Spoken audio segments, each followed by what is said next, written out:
Millen Cyrus operasi hidung jelang ajang Miss International Queen 2023.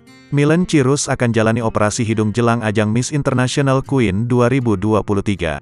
Ajang Miss International Queen 2023 tersebut akan digelar di Thailand. Namun sebelum berangkat ke negeri Gajah Putih, Millen bakal lebih dulu bertolak ke Australia bersama sang kekasih, Lionel Lee. Persiapan juga bakal dilakukan Millen mulai dari diet ketat hingga operasi hidung.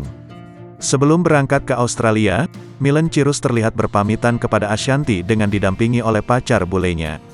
"Bun, aku mau pamit, jam 10 itu langsung ke Australia," kata Millen Cyrus dikutip dari YouTube The Hermansyah A6, Selasa, tanggal 2 Mei tahun 2023.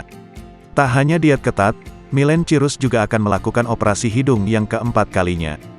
"Bun, nanti aku di Thailand juga mau ganti hidung," ucap Millen. "Hah, ngapain? Nanti jadi tambah jelek loh," sahut Ashanty terheran-heran. "Biar tambah bagus, Bun, soalnya hidungku kayak kurang," tandasnya.